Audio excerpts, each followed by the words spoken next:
In this video, I'm going to be showing you the power of noun classes and why we should actually embrace it rather than running away from it. Hi, my name is Karen Wanjiru Stringer, and I coach busy Swahili learners just like you how to achieve Swahili fluency with minimal time commitment. So I will show you a few things. One, how most people do it without noun classes versus how noun classes can actually cut your learning time in half, okay? So this is how most people approach language learning and acquiring new vocabulary or phrases. So they will say, mtoto anaanguka, which is the child is falling, mti unaanguka, kikombe kinaanguka, jengo linaanguka, okay? So they will approach this as, and this is how many language apps also teach you. They teach you specific phrases that you need to memorize. Now see the amount of work that you need to do. For these 5 things, you actually having to memorize mtoto anaanguka, mti unaanguka, kikombe kinaanguka, jengo linaanguka. Now, as an English speaker, you're wondering how many ways are there in Swahili to say the same thing? Because in English, you simply say the child is falling, the tree is falling, and all you needed to know is the falling part, and then you can put things together. This is very tedious and it's very frustrating, and no wonder people give up. Now, if you have learned Swahili noun classes, then you will know exactly what is going on. So let me show you just how easy this would be if you learned Swahili noun classes. Okay, so noun classes is simply a way Swahili categorizes nouns in nouns in general, okay? So nouns will have specific characteristics and they will be grouped together, and that group will be given a set of rules. So all you really need to know is to know what noun classes are there and how they all behave. And one of the rules is what letter the verb is going to start with. Okay, so for instance, I have noun class 1, verbs will start with an A or an A.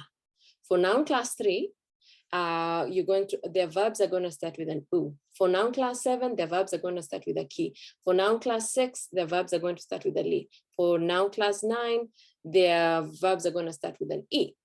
Okay, so of course I'm simplifying this because you will need to actually learn each noun class and whatever noun characteristic there is. So there's initial work that needs to be done, but once you learn that, everything else becomes so much easier.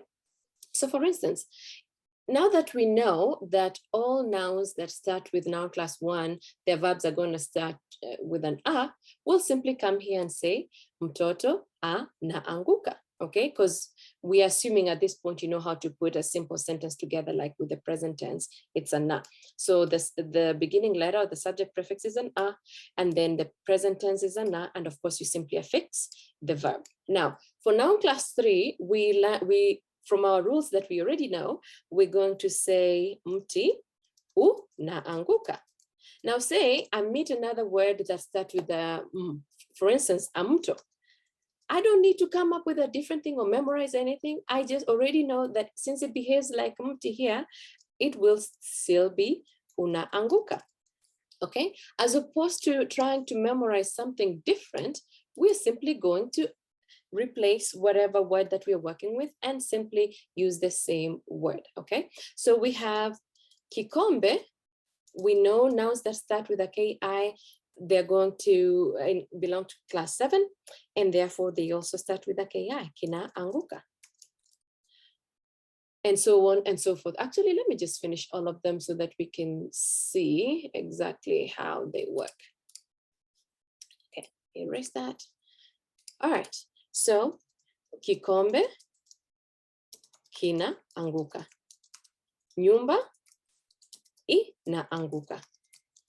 Jengo, li na anguka. So because we understand what's going on, we are not trying to memorize all of these as different words. We know they're the same thing. we simply have to match them with the noun that we are working with. This actually cuts your work in half once you understand. So you simply need to devote time to understand the basic framework, simply like the multiplication table. And then once you master that, you can do all sorts of complicated things with your Swahili language. So of course, I'm summarizing a bigger subject. If you want a copy of my comprehensive guide to the noun classes, please feel free to DM me below. I'll be happy to send it to you. And also I'd like to invite you to join our $7 a month club, where I teach you strategies like this on how you can accelerate your Swahili progress. So go ahead and click the link below. But if you want the video, if you want the comprehensive guide, please go ahead and just message me below and I will be happy to send it to you.